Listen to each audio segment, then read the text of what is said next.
T-Flash é um dos personagens mais famosos do mundo. Seu nome se tornou até sinônimo de velocidade ou fazer as coisas rapidamente. Maior velocista da editora DC Comics, que também publica Superman e Batman. O Flash já estrelou várias outras mídias além das HQs, como a TV e os desenhos animados. Embora falte ainda o cinema, o velocista escarlate logo estará de volta às telinhas. Barry Allen já apareceu e, em breve, se transformará no Flash em Arrow, a série de TV que adapta o herói Arqueiro Verde da DC Comics, exibida pelo canal TCW, pertencente ao conglomerado Warner Bros.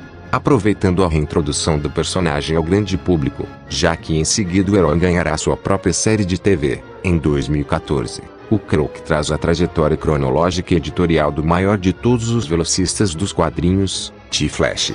Por isso, se banhe de produtos químicos turbinados por um relâmpago, vista-se de vermelho, vibre na força de aceleração e atinja a velocidade da luz para ler este post imediatamente.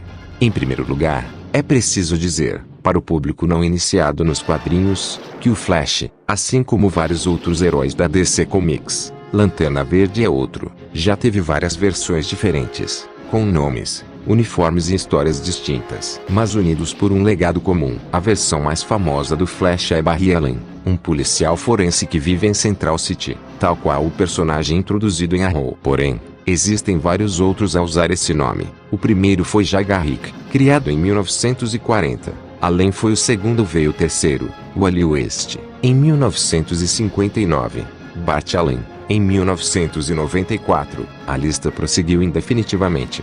Contudo, apesar de cada uma das outras versões do Flash ter feito sucesso de público em algum momento, Barry Allen é o detentor oficial do título e, apesar de ter sido dado como morto por mais de 2 décadas, entre 1986 e 2009, está de volta e mantém o posto firme.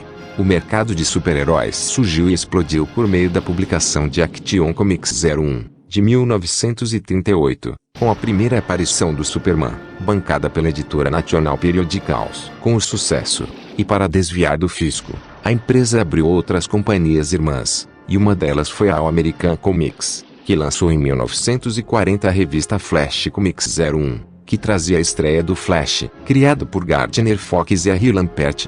Gardner Fox era um advogado que vinha escrevendo histórias para aquelas duas editoras, mais tarde unidas sob o nome DC Comics, particularmente do Batman. Foi ele quem teve a ideia de um super-herói cujos superpoderes consistiam justamente em correr muito rápido. Como essa habilidade estava associada à figura do deus grego Hermes, ou Mercúrio, o desenhista Harry Lampert criou o visual do personagem baseado no deus, um homem usando um chapéu prateado com 2 asinhas. O restante era uma roupa quase comum, com calça e camisa de mangas longas. Um detalhe era curioso, não havia máscara. Na trama mostrada em Flash Comics 01, de 1940, o universitário Jay Garrick inala acidentalmente os gases de um composto secreto chamado água pesada, radioater nos anos 1940. Mais tarde modificado para Aviater, que lhe dá a habilidade de correr rápido como ninguém. Um pequeno detalhe importante, assim como Action Comics e Detective Comics, Flash Comics trazia várias histórias de vários personagens. Apesar do Flash ser o protagonista, a revista trouxe outros heróis importantes, como o Gavião Negro, Hawkman, que também estreou na primeira edição. Gavião Negro, inclusive, logo alternaria presença nas capas com o próprio Flash. A heroína Canário Negro também estrearia e teria suas histórias em Flash Comics. O Flash fez muito sucesso, tornando-se um dos personagens mais populares da Era de Ouro, inclusive no Brasil, onde foi publicado já naquela época, com o nome de Joel Ciclone, termo que alguns tradutores nostálgicos insistem em usar de vez em quando. Por isso, não é nenhuma surpresa que o Flash tenha sido um dos membros fundadores da Sociedade da Justiça, o primeiro grupo de super-heróis, criado pelo mesmo Gardner Fox, mas Sheldon Mayer, aparecendo em All Star Comics 03, de 1940, reunindo personagens como Lanterna Verde, Gavião Negro, Hawkman, Homem-Hora, Sandman e outros. O sucesso prosseguiu pela primeira metade dos anos 1940, mas com o fim da Segunda Guerra Mundial, em 1945, as vendas das revistas de super-heróis começaram a cair. Gardner Fox escreveu as 80 primeiras edições de Flash Comics, entre 1940 e 1947, antes de ser substituído por Robert Kanigher, que produziu a maior parte da temporada final. entre os números 84 e 104, com alguns intervalos breves, até 1949, quando a revista foi cancelada.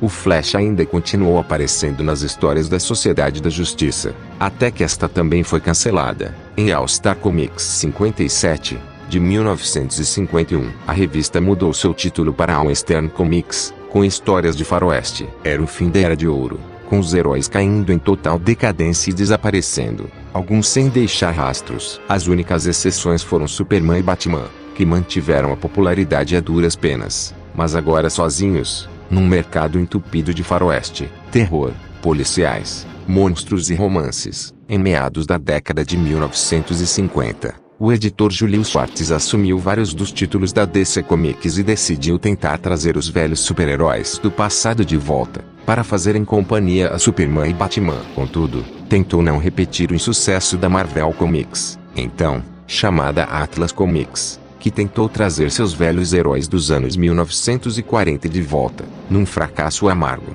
Por isso, Schwartz teve a ideia de criar novas versões dos heróis, em vez de trazê-los de volta. O Flash foi justamente o primeiro dos antigos super-heróis a ser trazido de volta, o que também ilustra a sua popularidade, dando início à Era de Prata dos quadrinhos. Sua estreia, na revista Showcase 04, de 1956, inclusive, é contada como o marco zero da Era de Prata. Schwartz deu a missão de recriar o Flash a Robert Kanigher, que tinha notória experiência com o personagem e ainda estava na DC, escrevendo histórias do Superman. Para os desenhos, foi recrutado Carmine Infantino, um mestre de arte clássica, realista e plástica. Infantino criou o magnífico uniforme do segundo Flash, que se transformou em um ícone. Na trama escrita por Kanigher, em Showcase 04, o policial forense Barry Allen sofre um acidente em que é banhado por uma série de produtos químicos ao mesmo tempo em que é atingido por um raio numa noite de chuva. Em consequência ao acidente, Allen passa a se movimentar em altíssima velocidade, tão rápido que podia caminhar por cima da água e subir nas paredes sem ser afetado pela gravidade. Histórias posteriores definiram que isso era possível porque o policial passou a acessar a força de aceleração,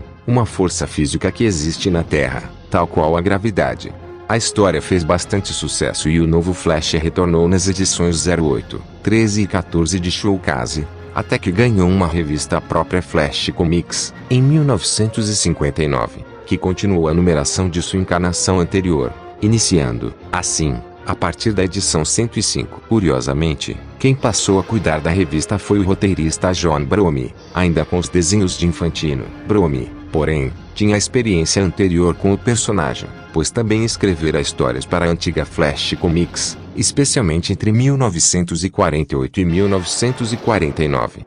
O sucesso do Flash motivou a DC e Schwartz a lançarem novas versões de velhos heróis, ressurgindo, assim, Lanterna Verde, Electron, Tieton, Gavião Negro, Hawkman, e outros. Disposta a seguir os passos do passado, a DC inclusive reagrupou seus novos heróis em um time. A Liga da Justiça surgiu na revista T-Brave Anti-Ball 28, de 1960, quando Flash, Lanterna Verde, Mulher Maravilha, Aquaman e Caçador de Marte uniram suas forças contra Starro, nas mãos de Gardner Fox e Mike Sekowsky. Em pouco tempo, veio a revista Justiça e League 01, em 1961, com a mesma equipe criativa, mas um time de heróis maior. Batman e Superman ingressam no grupo, logo, seguidos por Arqueiro Verde e Electron. É ao longo dos anos 1960 que a maior parte do cânone ficcional em torno do Flash vai se construindo. Ao longo daquela década, Gardner Fox, John Brome e Robert Kanigher se revezavam criando personagens, vilões e histórias marcantes, que delimitaram o universo próprio do personagem, mas também impactaram no universo DC como um todo. A primeira grande adesão veio ainda em 1959, com o surgimento de Wally West, o Kid Flash, que estreou em Flash 110, por John Brome e Carmine Infantino. Na trama, Wally é sobrinho da namorada de Barry Allen, Iris West, e ganha os mesmos poderes do Flash ao sofrer o mesmíssimo acidente que Barry havia sofrido. O jovem logo passa a ser o parceiro de combate ao crime do Flash, usando o mesmíssimo uniforme do herói. Obviamente, era uma grande confusão visual conseguir distinguir em alguns quadros quem era quem, e mais tarde, a DC criou um uniforme específico para o Kid Flash, mais juvenil e com a predominância da cor amarela. Uma segunda adesão fundamental é a Galeria dos Vilões do Flash, um conjunto de criminosos bastante emblemáticos, que se não são tão famosos quanto os inimigos do Batman, por exemplo, são personagens bastante queridos dos fãs da DC Comics. Destaque para Capitão Frio, Showcase 8, 1959, Mestre dos Espelhos, Flash 105, 1959, Gorilla Grodd, edição 106, 1959, Capitão Boomerang, edição 117, 1960, e Professor Zoom ou Flash Reverso, edição 139, 1963, a maior parte deles criados por Brome Infantino, mas repetidos exaustão por todos os escritores subsequentes. Inclusive, não raro, esses vilões se uniam como um supergrupo para combater o Velocista Escarlate. Uma terceira adesão fundamental adicionada no universo do Flash foi a noção do multiverso,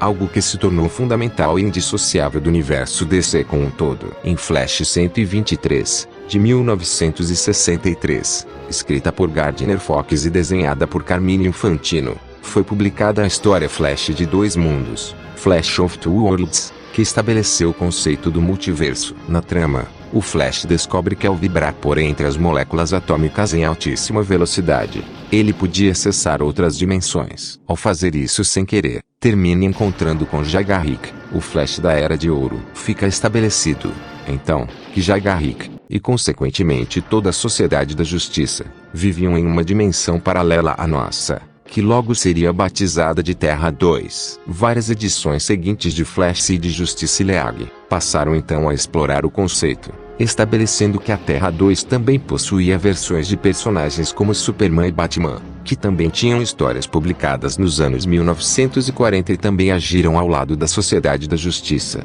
que eram mais velhos do que suas contrapartes da Terra 1. O universo DC oficial era uma maneira de explicar as histórias antigas. Ao criar o multiverso, a DC oficializou a diferenciação entre a Era de Ouro, com suas aventuras na Terra 2, e a Era de Prata, que era o universo DC oficial. Voltando ao Flash, suas histórias fizeram bastante sucesso nos anos 1960, sendo um dos principais títulos da DC Comics. A mitologia do personagem continuou sendo ampliada a cada ano. Em 1963, Flash 139 trouxe o surgimento daquele que seria o seu principal vilão, o Flash Reverso. Na trama da dupla Brome Infantino, o Professor Zoom vinha do futuro, do século 25, e usava tecnologia para desenvolver exatamente os mesmos poderes de Barry Allen. Assim, era um oponente sempre muito difícil de ser combatido e por isso mesmo, retornando constantemente para desafiar o herói. Exemplo disso foi Flash 165,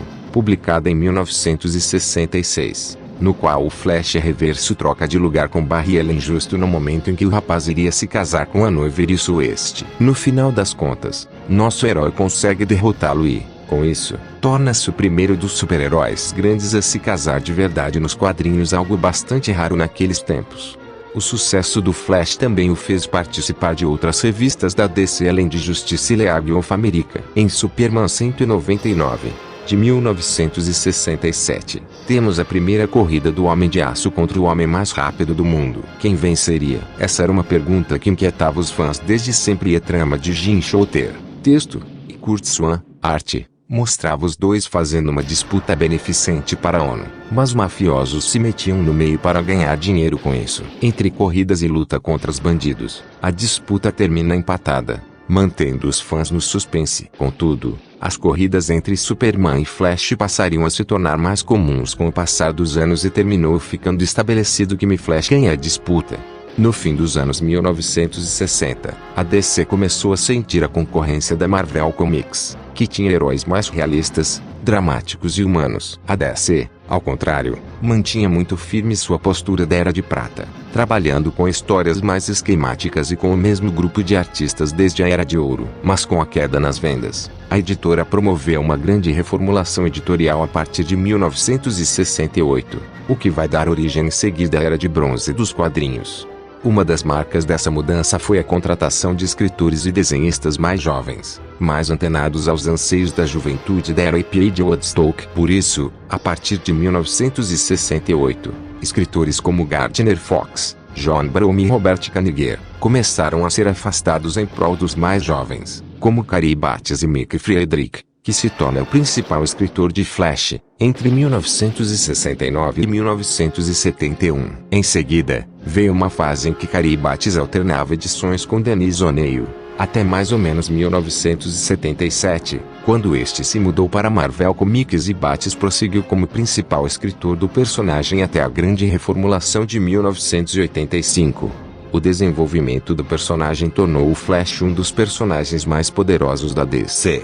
Usando as características já estabelecidas por John Brome, supervelocidade, capacidade de correr em cima da água ou subindo em paredes, capacidade de vibrar as moléculas do corpo e atravessar paredes e objetos sólidos, mas ampliando-as cada vez mais, até o ponto de Barry Allen poder se movimentar na velocidade da luz, por alguns instantes. Em algumas ocasiões, o herói podia até correr no espaço sideral por causa dessa habilidade. Contudo, o fato de se tornar um herói tão poderoso começou a contar contra o personagem. Ao adentrar os anos 1970, escritores, novos e velhos, tinham grande dificuldade em contar histórias desafiantes para o velocista Escarlate, ao mesmo tempo em que DC Comics mostrava reticências em inovar os conceitos estabelecidos na década anterior. Desse modo, os anos 1970 foram bem menos marcantes para o Flash, enquanto a venda de suas revistas decaía rapidamente, no mercado cada vez mais dominado pela Marvel Comics e seus heróis mais problemáticos e realistas.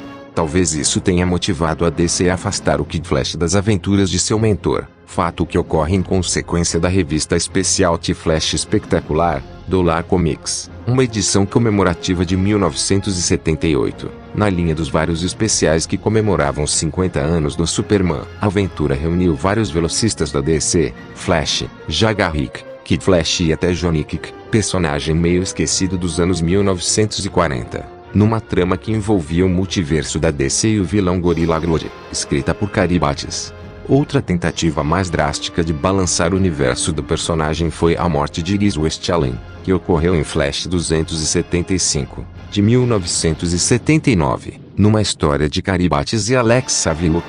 Era uma tentativa de tornar as aventuras do herói mais sombrias, mas em acordo com o clima mais bruto da Era de Bronze. Embora àquela altura outras namoradas de super-heróis já tivessem falecido, desde a pioneira Gwen Stacy, Homem-Aranha, em 1973 até Sharon Carter, Capitão América, naquele mesmo período. O assassinato de Iris West é importante, tornando o Flash um dos primeiros heróis viúvos das HQs. O clima sombrio permaneceu sendo a tônica das histórias do Flash nos anos seguintes. Apesar de um criminoso ser preso, Barry Allen tem motivos. Ele é um perito da polícia, lembram? Para suspeitar de outro criminoso. E quase um ano depois daquela história, o velocista Escarlate termina descobrindo que o assassino é mesmo o Professor Zoom. O Flash é reverso. Em meio à queda nas vendas das revistas, as histórias do Flash assumiram um tom ainda mais sombrio a partir de 1983, quando foi publicada Flash 324, edição que deu início ao longuíssimo arco conhecido como Julgamento do Flash. Na trama, escrita por Cary Bates, Barry Allen decide se casar com sua nova namorada, Fiona Webb. Então, o Flash reverso ataca outra vez, destinado a matar a garota. Numa tentativa desenfreada de impedi-lo, a ação do Flash termina por matar o vilão. A partir de então, a Justiça, seus amigos e os outros heróis da DC, irão avaliar as ações do herói e saber se ele deve ser punido ou não. O julgamento do Flash foi muito criticado pelos leitores, pois se prolongou por praticamente 2 anos de histórias. Nos bastidores, Bates foi informado pela alta direção da DC Comics que o personagem Barry Allen iria ser morto em uma grande saga a ser publicada a seguir e, então, em vez de criar uma nova história, decidiu esticar sua trama até o fim da revista. De fato, o julgamento só se encerrou em Flash 350, de 1985, a última edição da revista. Assim, no início dos anos 1980, a DC estava na maior crise de vendas de sua história. O único título de destaque da editora era uma nova versão dos Titãs, da qual o Kid Flash continuava como membro, produzida por 2 ex-estrelas da Marvel, escrita por Marv Wolfman e desenhada por George Perez. Então, à beira da falência, a editora promoveu uma medida desesperada, uma grande reformulação editorial que reorganizasse seu universo ficcional e melhorasse as histórias para que um novo público leitor comprasse suas revistas.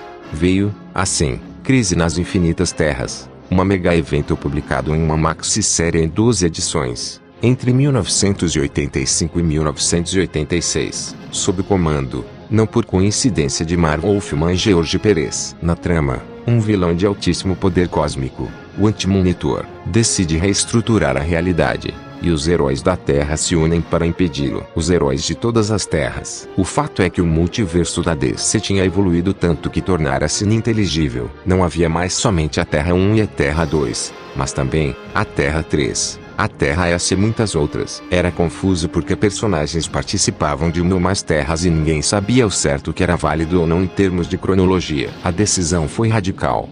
Crise nas Infinitas Terras extinguiu o multiverso e criou uma única realidade para o universo DC. Agora, personagens das outras editoras do que a DC havia comprado, como o Capitão Marvel da Fawcett Comics e os heróis da Charlton Comics, estavam no mesmo universo de Superman, Batman e Cia. Além disso, ficou estabelecido que os heróis da Era de Ouro, como o Flash, Agaric e a Sociedade da Justiça, tinham simplesmente existido no passado da continuidade normal do universo DC. Todavia, era preciso que Crise nas Infinitas Terras fosse um evento dramático, e alguns heróis perderam sua vida no evento, como o Flash e a Supergirl. Na trama, o Flash é capturado pelo vilão e precisa correr mais rápido do que a velocidade da luz para impedir que o Anti-Monitor destrua a realidade. Em Crisis Infinitive Arts 08, de 1985, por Wolfman Pérez, Barry Allen consegue impedir o raio, mas morre em consequência de ultrapassar a velocidade da luz. Era um fim provisório do mais popular dos velocistas dos quadrinhos. O Flash morreu em Crise nas Infinitas Terras e sua última edição mensal foi a edição 350, de 1985.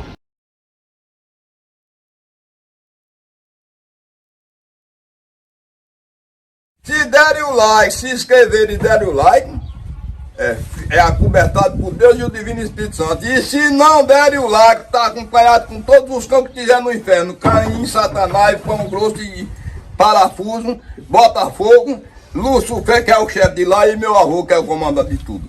Botar para arrombar em vocês, tudo aí.